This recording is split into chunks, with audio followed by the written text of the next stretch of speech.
একবার বলি আলহামদুলিল্লাহ। কেউ কষ্ট পেয়েছেন? কষ্ট নিয়েন না। আমি অসুস্থ মানুষ, এই জন্য এত চিল্লা চিল্লি নিতে পারতেছিলাম না।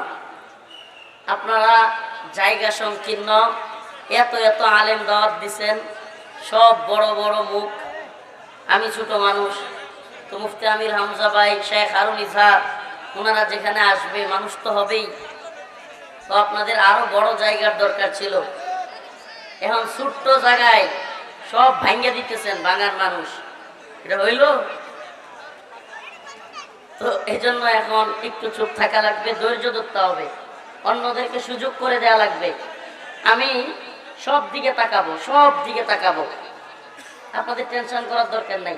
আমি একদিকে তাকায় আওয়াজ করি না, আমি এদিকেও তাকাবো, এদিকেও তাকাবো।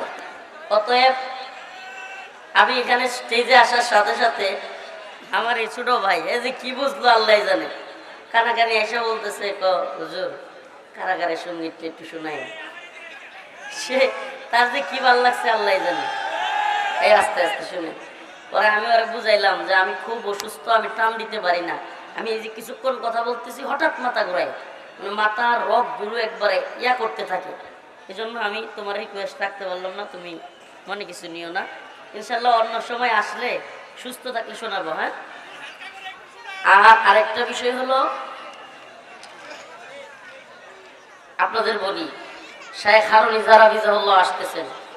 মুফতি আমির হামজা ভাই অলরেডি রুমে আছেন, ভাইয়ের সাথে আমার দেখা হয়েছে। অতএব ভাইরা ওয়াজ শোনাবে। আমি আপনাদের সামনে একটা ব্যবসার কথা বলব। ব্যবসায়ী আছেন এখানে কেউ? ব্যবসা বুঝেন? আচ্ছা, যদি কোনো ব্যক্তি তার কথা ঠিক রাখে, সব সময় তার কথার মধ্যে মিল থাকে, যখন যা বলে তাই করে, এমন একজনের সাথে ব্যবসা করতে মজা আছে না? আছে না? তো আমি আজকে একটা ব্যবসার কথা বলবো, যে ব্যবসাটা হবে বান্দার সাথে আল্লাহর, যে ব্যবসাটা হবে বান্দার সাথে আল্লাহ পাক কি ক্রেতা, আমি আপনি বিক্রেতা। ক্রেতা কে? বিক্রেতা কারা? মুমিন। ইন্নাল্লাহ ইশতারা মিনাল মুমিনিনা আনফুসাহুম ওয়া আমওয়ালাহুম বিআন্না লাহুমুল জান্নাহ। আল্লাহ পাক বলেন, নিশ্চয় ইশতারা মিনাল মুমিনিনা আনফুসাহুম ওয়া আমওয়ালাহুম, আল্লাহ পাক মুমিনের জানমাল ক্রয় করে নিয়েছেন। সুবহানাল্লাহ। মুমিনের জানমাল কে ক্রয় করেছেন? মানিল্লাযী ইশতারা, কে ক্রেতা? কে? বিক্রেতা আমরা। কি কিনবেন? আমওয়ালাহুম ওয়া ইন্নাল্লাহ ইশতারা মিনাল মুমিনিনা আনফুসাহুম ওয়া আমওয়ালাহুম, আপনার আমার জানমাল কিনবেন কি? বিনিময়ে আমরা কি পাবো? সুবহানাল্লাহ, এত জানে দি বিআন্না লাহুমুল জান্নাহ, বিনিময়ে কি পাবো? ক্রেতা আল্লাহ, বিক্রেতা আমরা। কিনবেন কি? জানমাল। বিনিময়ে পাবো কি? কি দিবেন আমাদেরকে? সুবহানাল্লাহ। আচ্ছা বলেন, এর চাইতে উত্তম ব্যবসা আর কিছু হইতে পারে? ক্রেতা আল্লাহ, বিক্রেতা আমরা। জান্নাত বিক্রি করব, বিনিময়ে পাবো জান্নাত। সুবহানাল্লাহি ওয়া বিহামদিহি। এর চাইতে তো আর কোনো ব্যবসা লাভজনক হইতে পারে? আর যিনি ক্রেতা তিনি কি কাউকে ঠকান? আল্লাহ কাউকে ঠকান? তাইলে ওই ক্রেতার কাছে যদি আমার আপনার জানমাল বিক্রি করে দেই, তবে আমার আপনার জানমাল নিয়ে আর কোনো পেরেশানি আছে? চিন্তা আছে? মুমিন আল্লাহর রাস্তায় জানমাল দিয়ে দিবে, এটা আল্লাহর সাথে ওয়াদা হয়ে আছে, ব্যবসা হয়ে আছে, বিনিময়ে পাবে জান্নাত। তবে আল্লাহ তাআলা তার জানমাল, আমার আপনার জানমাল কোন পথে দিতে হবে সেটাও বলে দিয়েছেন। ফায়াকতুলুনা ওয়া ইকতালুন, কোরআন সুন্নাহ অনুযায়ী দাওয়াত এবং জিহাদের পথেই আমরা আমাদের জান মাল ব্যয় করব, তাহলেই আমরা জান্নাত পাবো। ইন্নাল্লাযীনা আমানু ওয়া আমিলুস সালিহাত কানাত লাহুম জান্নাতুল ফিরদাউসি নুজুলা। যারা ঈমান এনেছে এবং আমলে সালেহ করেছে তাদের জন্য আল্লাহ পাক জান্নাতুল ফিরদাউস, মেহমানদারির জন্য জান্নাতুল ফিরদাউস রেখেছেন। সুবহানাল্লাহ। তাহলে ঈমান আনা নেক আমল করা এবং আল্লাহর কাছে জানমালকে বিক্রয় করা, এটা মুমিনের কাজ, তাই তো? মুমিনের কাজ কি? আল্লাহর জন্য জানমাল সঁপে দেওয়া। দুনিয়াদারের জন্য, দুনিয়ার কোন নেতা নেত্রীর জন্য, কোন শায়েখের জন্য, কোন পীরের জন্য, কার জন্য? আমার আপনার জানমাল কার জন্য? আল্লাহর জন্য। যারা জানমাল সঁপে দেয় তারা একমাত্র কাকেই ভয় করবে? এই ব্যবসা করতে রাজি আছেন তো? এই ব্যবসা করতে রাজি থাকলে পৃথিবীর কোন গায়রুল্লাহকে ভয় করা চলবে না। একমাত্র ভয় থাকবে কার? আল্লাহ পাককে ভয় করতে হবে আমাদেরকে। ভাই, আল্লাহর কথার সাথে বান্দার কথার যদি একটা পার্থক্য লেগে যায়, কার কথা মানবো? আমি কথা বুঝাইতে পারতেছি না। ঈমানের দাবি এটা যে আল্লাহর কথার সাথে বান্দার কথার কি লাগছে? পার্থক্য হয়ে গেছে। বান্দা একটা বলে, নেতা নেত্রী শায়েখ পীর এমনকি বাবা মাও ভিন্ন কোনো কথা বললে কারটা মানতে হবে? হুজুর নামাজ কয়টায় বলবো? আমি অসুস্থ তো, একটু জানাই দিলে ভালো হয়। নামাজ কয়টায় বলবো? ও আমি চাললে আজ ঠিক আছে, জাযাকাল্লাহ। তো আল্লাহ পাক তার জন্য কাজ করার ব্যাপারে বলেছেন, তার জন্য জানমাল সঁপে দেওয়ার জন্য বলেছেন। মুমিনের জানমাল হবে আল্লাহর জন্য, কুরবানি হবে আল্লাহর জন্য, নামাজ হবে আল্লাহর জন্য, সবকিছু হবে কার জন্য? কুল ইন্না সালাতি ওয়া নুসুকি ওয়া মাহইয়ায়া ওয়া মামাতি লিল্লাহি রাব্বিল আলামিন। মুমিনের নামাজ, এই যে টান দিলেই মাথা ব্যথা। মুমিনের নামাজ, মুমিনের কুরবানি, মুমিনের হায়াত, মুমিনের মৃত্যু কার জন্য? বলেন না কার জন্য? এই যে আমরা জেল খেটেছি দুনিয়ার কোন অপরাধে নাকি আল্লাহর জন্য? দ্বীনের জন্য। এখনো যে সমস্ত মাজলুম আলেমগণ রয়েছেন তারাও জেল খাটতেছেন কি আল্লাহর জন্য নাকি নিজের জন্য? আল্লাহ পাক এই সমস্ত মাজলুম আলেমদেরকে মুক্তি দান করুক। আরো জোরে বলেন আমিন। মুফতি মাহমুদ হাসান গনবী ভাইকে মুক্তি দেন, শায়েখ জসিমউদ্দিন রহমানীকে মুক্তি দেন। আল্লাহ পাক সকলের মুক্তির ব্যবস্থা করে দিক। যারা আল্লাহর জন্য কাজ করে, দ্বীনের জন্য কাজ করে, দ্বীনের জান্নাত নিয়ে কাজ করে, পৃথিবীর কোন জালেম তাগুতের সামনে তারা মাথা নত করতে জানে না। তাহলে কাজ করব কার জন্য? ঈমানের দাবিও এটা। ঈমানকে খাঁটি করেন। আখলিস দীনাকা ইয়াকফিকাল আমালুল কলিল। আপনার ঈমানকে, আমার ঈমানকে আসুন খাঁটি করি। আখলিস, তুমি খাঁটি করো। দীনাকা, তোমার দ্বীনকে, তোমার ঈমানকে। ইয়াকফিকাল আমালুল কলিল, অল্প আমলই নাজাতের জন্য যথেষ্ট হবে। সুবহানাল্লাহ। কখন অল্প আমল নাজাতের জন্য যথেষ্ট হবে? যখন ঈমান কি হবে? খাঁটি হবে। ঈমান কি? এক কথাই ঈমানের ব্যাখ্যা দিয়ে যাই। আল্লাহ পাক তার রাসূলের কাছে যা পাঠিয়েছেন তা সম্পূর্ণভাবে দলিল প্রমাণাদি সহ যা আছে সব কিছুকে কিলোকাল ব্যতীত কোনো সংশয় ছাড়া মেনে নেওয়ার নাম ঈমান। সব কথা যদি নাও বুঝে আসে বা সব কথা মনে নাও থাকে, এই কথাগুলো মনে রাখবেন। ঈমান কাকে বলে? আমরা তো মুমিন। ঈমান কাকে বলে? আল্লাহ তাআলা তার রাসূলের কাছে কোরআন সুন্নাহর দলিল প্রমাণিত বিষয়গুলো যা পাঠিয়েছেন, যেগুলো দলিল প্রমাণ দ্বারা সাব্যস্ত, এগুলো সবগুলোকে নির্দ্বিধায় সংশয় ব্যতীত সন্দেহ ছাড়া মেনে নেওয়ার নাম হলো ঈমান। আর যারা মেনে নেবে তারা কি? মুমিন। আর যারা কোরআন সুন্নাহয় সাব্যস্ত বিষয়গুলোকে অস্বীকার করবে তারা কাফির। একদম পরিষ্কার ঈমান কুফর। শেষ জামানায় ঈমান এবং কুফরের সীমারেখা, ঈমান এবং কুফরের কি বলে আপনার শিবির একবার আলাদা হয়ে যাবে, একেবারে আলাদা হয়ে যাবে। আল্লাহ পাক একবারে ক্লিয়ার করে দিবেন, ঈমানের শিবির ক্লিয়ার করে দিবেন, কুফরের শিবির ক্লিয়ার করে দিবেন। নিফাকের জায়গা থাকবে না। বিভিন্ন ইস্যুতে বিভিন্ন ইস্যু সামনে আসবে আর দেখবেন সব কিছু পরিষ্কার হয়ে যাচ্ছে। আমরা কোন পক্ষে থাকবো, ঈমানের নাকি কুফরের? ঈমানের নাকি নিফাকের?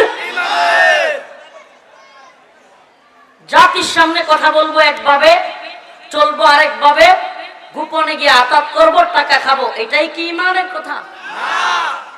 নাকি কথা হবে ময়দানে যেভাবে, আড়ালেও সেভাবে, সামনেও যেভাবে, পিছনেও সেভাবে, এটাই তো ঈমানের হালত। বাধা আসতে পারে, যে কোনো ধরনের বিষয় আসতে পারে, কিন্তু হালত থাকতে হবে কোনটা? ঈমানের। ইন্নাল্লাযীনা ক্বালু রাব্বুনাল্লাহ সুম্মা ইসতাকামু তাতানাজ্জালু আলাইহিমুল মালায়েকা আল্লা তাখাফু ওয়া লা তাহজানু ওয়া আবশিরু বিল জান্নাহ। সুবহানাল্লাহ। আল্লাহ বলেন ইন্নাল্লাযীনা ক্বালু, যারা বলে রব্বুনাল্লাহ, আমার রব কে, সুম্মা ইসতাকামু, এবং এই কথার উপর অটল অবিচল থাকে। শুধু এই কথা বলেই না, শুধু এই কথা বলার নাম ঈমান নয়, শুধু এই কথা বলার নাম ঈমান নয়। আল্লাহ পরীক্ষা করবেন, আল্লাহ পরীক্ষা করবেনই। আল্লাহ অন্য এক আয়াতে বলেন আলিফ লাম মিম আহাসিবান নাস আইয়াতরাকু আইয়াকুলু আমান্না। আমান্না, আমান্না, তোমরা বলবা আমান্না আমান্না, আমি ঈমান আনছি, আর আল্লাহ এই কথা বিশ্বাস করে বসে থাকবে? ওহুম লা ইফতানুন, তোমাদেরকে পরীক্ষা করা হবে না? শুধু ঈমানদার বলার কারণেই তোমাকে নাজাত দেওয়া হবে না, বরং আল্লাহ বলেন ওয়ালাকাদ ফাতান্নাল্লাযীনা মিন ক্বাবলিহিম,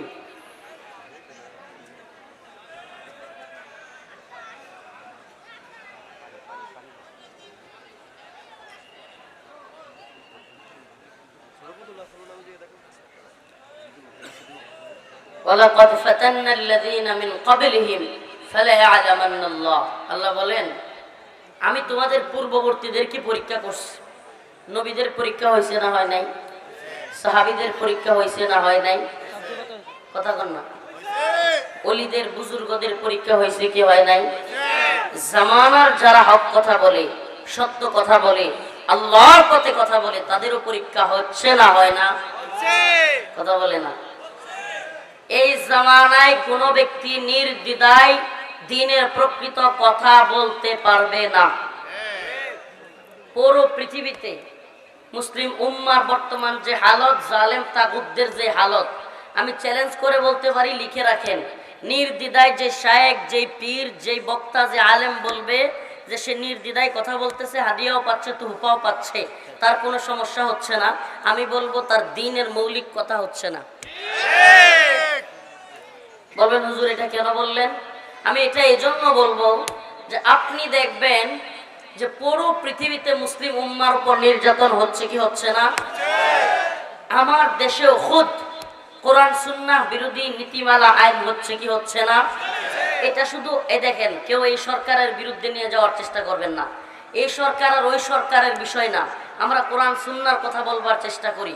আপনি আমাকে বলেন আল্লাহ পাক সুদ হারাম করেছেন না হালাল? তো বাংলাদেশে সুদ হালাল না হারাম? হালাল। আপনি বলেন আল্লাহ মদকে হারাম করেছেন নাকি হালাল? তো আমার দেশে হালাল না হারাম? হালাল, বৈধ। আপনি বলেন পতিতালয়, নর্তকী, জিনা ব্যভিচার এগুলো আল্লাহ হারাম করেছেন না হালাল? হারাম করেছেন না করেন নাই? প্রত্যেকটার ব্যাপারে আল্লাহ পাক আয়াত নাযিল করেছেন। আহাল্লাল্লাহুল বাই' ওয়া হাররামার রিবা। আমি ক্রয় বিক্রয়কে হালাল করেছি, সুদকে হারাম করেছি। এখন সুদের ব্যাংক আছে না নাই? আল্লাহ পাক বলেছেন ইন্নামাল খামর ওয়াল মাইসির ওয়াল আনসাব রিজসুম মিন আমালিশ শাইতান। মদ জুয়া এগুলো শয়তানের কাজ, এগুলো করা নিষেধ। বলেন মদ জুয়া এগুলো আছে না নাই? আল্লাহ পাক বলেছেন আয-যানিয়াতু ওয়াজ-যানি ফাজলিদু কুল্লা ওয়াহিদিম মিনহুমা মিআতা জালদা। আল্লাহ বলেন যে বেবিচারী মহিলা বেবিচারী পুরুষ জিনা করবে তার মিয়াতা জালদা 100 বেত্রাঘাত করা হবে। বলেন বেত্রাঘাত করা হয় নাকি উল্টো লাইসেন্স দেওয়া আছে? তাইলে আমাকে বলেন আল্লাহর বিরুদ্ধে সব আইন করতেছে কি করতেছে না? আল্লাহর বিরুদ্ধে কাজ হচ্ছে কি হচ্ছে না? আমাকে বলেন একজন সাহাবী যদি আল্লাহর নবীর এই জামানায় বেঁচে থাকতো কোন মদের বার থাকতে পারতো? সত্যি বলবেন কোন সাহাবী বেঁচে থাকলে সুদের লাইসেন্স ওয়ালা একটা ব্যাংক থাকতে পারতো? আরে আপনাদেরকে একটা কারগুজারি শুনাই। হযরত আবু বকর, যে আবু বকর রাদিয়াল্লাহু আনহুর ব্যাপারে আমরা সব খতিব যারা আছে জুমার নামাজের মধ্যে পড়ি আরহাম উম্মতি বি উম্মতি আবু বকর। এই এত রহমওয়ালা দিলওয়ালা এত নরম সাহাবী, তিনিও আল্লাহর নবীজি ওফাত করলেন। আল্লাহর নবীর ওফাতের পরে কিছু লোক যাকাত দিতে অস্বীকার করলো। হযরত ওমর ওয়াশাদুহুম ফি আমরিল্লাহি ওমর, যাকে আমরা বলি শক্ত আসিদ্ধা, সেই ওমর ইবনুল খাত্তাব রাদিয়াল্লাহু আনহু হযরত আবু বকরকে বোঝাইতে লাগলেন আমিরুল মুমিনিন, এখন তো ইফতিরাক চলতেছে, রাসূল সাল্লাল্লাহু আলাইহি সাল্লাম চলে গিয়েছে, সব দিকে মানুষ মুরতাদ হয়ে যাচ্ছে, এই সময়ে যাকাত যারা দিচ্ছে না তাদের বিরুদ্ধে কিছু করা যাবে না। হযরত ওমর এটা বোঝাচ্ছেন। হযরত আবু বকর গর্জে উঠলেন। রুহামা যে সাহাবী নরম দিলওয়ালা, সেই সাহাবী গর্জে উঠে বললেন ওমর আবু বকর জিন্দা থাকবে, আবু বকরের গায়ে এক ফোঁটা রক্ত থাকবে। আর যাকাত অস্বীকার করা তো দূরের কথা, আল্লাহর নবীর সময়ে যারা যাকাত দিত একটা উটের রশিও যদি কম দেয় আমি আবু বকর তাদের বিরুদ্ধে যুদ্ধ ঘোষণা করলাম। আমাকে বলেন এত নরম সাহাবী একটা বিধানকে একটু অস্বীকার করতেছে তাই গর্জে উঠছে, আপনার আমার অবস্থা কি? আচ্ছা বলেন তো কালকে থেকে যদি বলা হয় ফজরের নামাজ 6টা থেকে 10টায় নেওয়া হবে, মানবেন নি কেউ? হ্যাঁ, এটা মানবেন না কেন? নামাজ পড়া ইবাদত, আল্লাহর বিধান। হ্যাঁ, আরগুলো আচ্ছা নামাজ পড়া আল্লাহর বিধান, ফজরের পরে কিছু সময় আছে ওই সময় নামাজ পড়েন? কথা কয় না। ঠিক সূর্য যখন মাথার উপরে আসে নামাজ পড়েন? যখন সূর্য অস্ত যায় তখন নামাজ পড়েন? তখন নামাজ পড়েন না কেন? নামাজ তো সওয়াবের কাজ। রমজান মাসে রোজা রাখেন তো? ঈদের দিন কেন রাখেন না? রোজা কি সওয়াবের কাজ না? আরেকটা বাড়ায় রাখলে সমস্যাটা কি? হ্যাঁ, তার মানে বোঝা গেল নামাজ পড়াই ইবাদত নয়, আল্লাহর হুকুমটাই ইবাদত। তার মানে বোঝা গেল রোজা রাখাই ইবাদত নয়, আল্লাহর বিধান মানাই ইবাদত। তাইলে আমরা নামাজ পড়ার সময় আল্লাহর কথা মানবো, রোজার সময় আল্লাহর ইবাদতের কথা মানবো, মদের সময় মানবো না, সুদের সময় মানবো না, পতিতালয়ের বেলায় মানবো না। তো মানি না তো। ব্যাংক আছে না নাই? টাকাও রাখি না? মদের লাইসেন্স আছে না নাই? মদ খেতে মানুষ যায় কি যায় না? এখন আবার নতুন আইন হয়েছে 100 লোক কোনো এলাকায় মদ যদি খায় লাইসেন্সদারি, তাহলে ওই এলাকায় ইচ্ছা করলে বার খোলা যাবে। নাউজুবিল্লাহ কন। তো এই হালাতগুলো কি চলতেছে না চলে না? তো এগুলো কি কোরআন সুন্নাহ অনুযায়ী হচ্ছে না কোরআন বিরোধী? কোরআন বিরোধী কাজ করলে উলামায়ে কেরাম কথা বলবে কি বলবে না?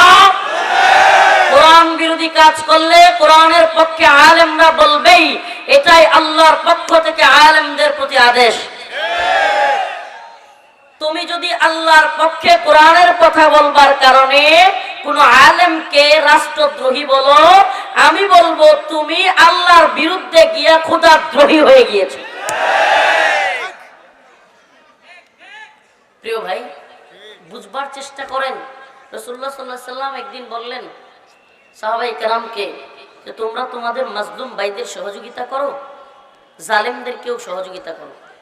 সাহাবায়ে কেরাম বললেন, ইয়া রাসূলুল্লাহ, মাজলুমদের সহযোগিতা তো বুঝলাম, কিন্তু জালেমদের কিভাবে সহযোগিতা করব?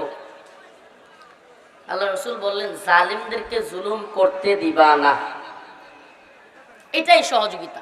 জালেমদেরকে জুলুম করতে দিবা, এটাই তাদের জন্য তোমাদের পক্ষ থেকে কি সহযোগিতা। তাইলে সহযোগিতা করব তো, জালিমদেরকে জুলুম করতে দিব না, জালিমদেরকে জুলুম করতে দিব না, এটাই সহযোগিতা। একটা বিচ্ছুকে এক লোক ধরতে গেছে, বিচ্ছু আগুনে পড়তেছে, বিচ্ছু চিনেন তো, কামড় দেয়,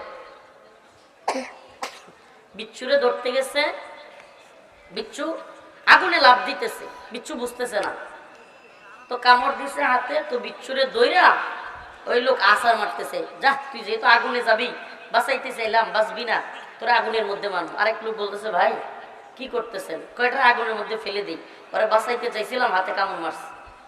ওই লোক বলল, জ্ঞানী লোক বলল, বিচ্ছুর কাজ কামড় দেয়া, আপনার কাজ ওকে বাঁচানো। তো আমাদের কাজ জালেমদেরকেও জুলুম থেকে ফিরানো, ওদের কাজ জুলুম করা। ওরা জুলুম করবে, আল্লাহর কাছে বিচার দিলাম, আল্লাহ পাক বিচার করবে। আর আমাদের কাজ তাদেরকে জুলুম থেকে বিরত রাখা, জালেমের বিরুদ্ধে তার কথাগুলো তুলে ধরা, যে আপনি জুলুম করতেছেন, এটাও একটা জিহাদ। সুবহানাল্লাহ। অতএব আমরা চেষ্টা করতেছি যেন কেউ জালিম না হয়ে যায়। আমার ভাইও জালিম হয়ে যেতে পারে, অন্য একজন ব্যক্তির উপর জুলুম করতে পারে, পীর সাহেব জালিম হয়ে যেতে পারে, যে কারো উপর জুলুম করে বসতে পারে, শায়েখ জালিম হয়ে যেতে পারে, যে কেউ জালিম হয়ে যেতে পারে। যদি কোনো ব্যক্তি কোনো ব্যক্তির উপর জুলুম করে ফেলে, আমার আপনার দায়িত্ব কি? তাকে জুলুম থেকে বিরত রাখা। আমাদের আল্লাহ পাকের পক্ষ থেকে দায়িত্বই দেওয়া হয়েছে, কুনতুম খায়রা উম্মাতিন উখরিজাত লিন-নাস তা'মুরুনা বিল মা'রুফ ওয়া তানহাউনা আনিল মুনকার। সুবহানাল্লাহ। আল্লাহ পাক বলে দিয়েছেন, তোমাদেরকে আমি খায়রা উম্মাহ, উত্তম জাতি হিসেবে পাঠাইছি, উখরিজাত লিন-নাস, মানুষের উপকারের জন্য। কিসের জন্য? এই উম্মাহকে আল্লাহ পাঠাইছেনই কি জন্য? মানুষের কল্যাণের জন্য। এবং আল্লাহ পাক বলেও দিচ্ছেন কল্যাণটা কিভাবে পৌঁছাবে। তা'মুরুনা বিল মা'রুফ ওয়া তানহাউনা আনিল মুনকার, তোমরা সৎ কাজের আদেশ করবা, অসৎ কাজের নিষেধ করবা। তার মানে কল্যাণ পৌঁছানোর সিস্টেম হলো সৎ কাজের আদেশ করা, অসৎ কাজে নিষেধ করা। কিন্তু আমাদের কালচার কি? আমাদের সমাজে একটা বাজে কালচার তৈরি হয়েছে। কোনো একটা খারাপ কাজ করতেছে, আপনি যাবেন বাধা দিতে, দুইজন এসে বলবে তোমার কি দরকার, কয় কি কয় না। এমনকি পাশের লোকেরা পর্যন্ত বলে, ভাই ভাই কিংবা বিভিন্ন জন বলে ফেলে, কয় কিরে নিজের খায়া পরের মহিষতারাস, কয় কি কয় না।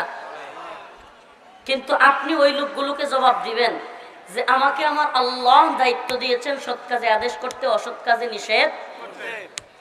একটা ভয়ঙ্কর হাদিস বলি, জেলখানায় গিয়ে পড়েছিলাম, খুব ভয়ঙ্কর হাদিস। দেখেন, আল্লাহ পাক তার রাসূল সাল্লাল্লাহু আলাইহি সাল্লাম কি বলেছেন? সুবহানাল্লাহ। রাসূল সাল্লাল্লাহু আলাইহি সাল্লাম বলেছেন, যদি কোনো এলাকায়, কোনো অঞ্চলে, কোনো রাষ্ট্রে, কোনো সমাজে সৎ কাজের আদেশ, অসৎ কাজের নিষেধ এটা বন্ধ হয়ে যায়, তাহলে ওই এলাকার নেককার বুজুর্গ যারা, দিনদার যারা, তাদের দোয়াও আল্লাহ কবুল করেন না। নাউজুবিল্লাহ। এটা ভয়ঙ্কর হাদিস। আমি মিলাইতে পারতেছিলাম না, যে আমি হামজা ভাই একই রুমে ছিলাম অনেকদিন, ভাই আসলে তো বলবেই, ভাই জিজ্ঞেস করেন, ভাই বলবে, হয়তো জিজ্ঞেস করার তো সুযোগ নেই, করার দরকার নেই। এমনও হয়েছে যে আলেমদেরকে বেইজ্জতি করতেছে, বেইজ্জতি করতেছে। আমরা একই রুমে ছিলাম, ভাই একদিন দুষ্টামি করে, দুষ্টামি না, বলতেছে এই লাইটটা দেন তো, লাইটটা দেন, কিংবা একটা ফ্যানের কথা বলছে, তো এক কারারক্ষী ও ডরায় আসে না। তখন আমাদের উপরে খুব সিরিয়াস চলতেছিল কারাগারে, মানে খুব খবরদারি পাহারা, একেবারে টাইট। কারারক্ষীরা আমাদের কাছে আসতেও ভয় পাইতো এমন। তো ওরা ডাক দিছে, আমি হামজা ভাই আমার রুমে ছিল, আমার হঠাৎ করে বাইকে দেখে ঘটনাটা খেয়াল হয়ে গেল। তো ওরা ডাক দিছে, ডাক দেওয়ার পরে ও কয়, হুজুর আমাদের হাত পা বাঁধা, আমরা কিছু করতে পারবো না আপনাদের জন্য। কি কয়? আমাদের হাত পা বাঁধা। বাইক তো একটু, আপনারা যারা চিনেন যান, ভাই একটু রসিক মানুষ, রসিকতা করে। তো ভাই আরেকটু পরে ডাক দিছে, হাত পা বাঁধা ভাই। ভাই ডাকের স্টাইল তো বুঝেনি, হাত পা বাঁধা ভাই। ও রাগ করে গেছে, ও রাগ করে গিয়া বিচার দিতেছে, উপরে গিয়া বলে দিস। এখন ওরা আসছে, দেখেন বুঝ কতটুকু। কেন বললাম যে এই যে আমর বিল মারুফ নাহি আনিল মুনকার না থাকার কারণে আজকে অবস্থা কত ভয়াবহ। এক দুইজনকে জুলুম করতেছে, পাশের থেকে কয়েকজন আলেমকে জুলুম করবেন, আল্লাহকে ভয় করেন, আলেমের বদদুয়াকে ভয় করেন। আমি এমনও শুনছি বলে যে হুজুর বদদুয়া টদদুয়ার ভয় পাই না। এই হালত কেন তৈরি হয়েছে? এই হালত কেন তৈরি হয়েছে? এই হালত এজন্য তৈরি হয়েছে, এই হালত এজন্য তৈরি হয়েছে যে আমরা সৎ কাজের আদেশ অসৎ কাজের নিষেধ ছেড়ে দিয়েছি। এটা হলো বাস্তবতা। আমরা কি সৎ কাজের আদেশ অসৎ কাজের নিষেধ করবো তো ইনশাআল্লাহ? আল্লাহর জন্য জীবন দিতে প্রস্তুত থাকবো তো ইনশাআল্লাহ? আল্লাহর কাছে আমাদের ব্যবসা হয়ে গেছে। আমার আলোচনা আজকে এটাই, আল্লাহর সাথে আমাদের কি হয়ে গেছে? ব্যবসা হয়ে গেছে। ব্যবসার ক্রেতা আল্লাহ, বিক্রেতা আমরা। কি বিক্রি করছি? জানমাল। জানমাল কি করছি আমরা? আল্লাহর কাছে বিক্রি করে দিছি। বিনিময়ে আমরা কি পাবো? জান্নাত। জান্নাত। যদি বিনিময়ে জান্নাত পাই, ভয় পাওয়ার কারণ আছে? দ্বীনের পথে চলতে ভয় পাওয়ার কারণ আছে? আল্লাহর পথে যারা চলে তাদের কোনো ভয় আছে? যারা আল্লাহর পথে চলে, আল্লাহর কথা বলে, আল্লাহকে ভালোবেসে সপেছে জীবন,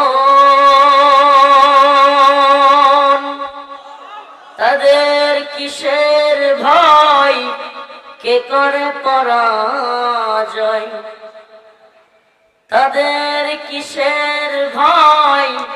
কে করে পরাজয়? শহীদি তামান্নাতে নাচে তার মন। যারা আল্লাহর পথে চলে, আল্লাহর কথা বলে, আল্লাহকে ভালোবেসে সপেছে জীবন,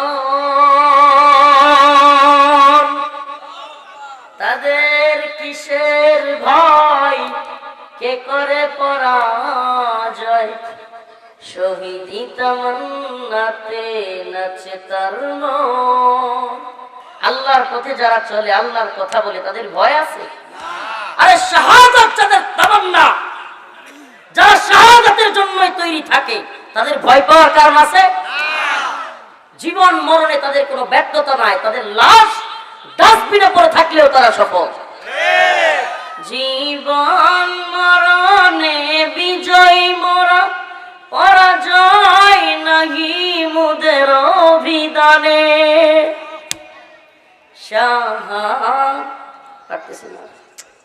ঠিক আছে, দোয়া করবেন আমার জন্য। আমি কি জন্য জানি একটু জোরে টান দিলেই দুইজন হুজুর আমাকে বলছে, মুফতি আজহারুল ইসলাম সাহেব নাউসরফের হুজুর বলছে যে আপনাকে জাদুটোনা করা হচ্ছে। আল্লাহ জানে বাকিটা। হুজুর নিজে বলছে, মুফতি আজহার সাহেব এই লাইনের খুব মাহের দক্ষ লোক। হুজুরের বক্তব্য হলো যে রফিক সাহেব আপনাকে সেহের করা হচ্ছে কিংবা জিন্নাতের দিয়া সমস্যা করা হচ্ছে। আমার জন্য খাস করে দোয়া করবেন।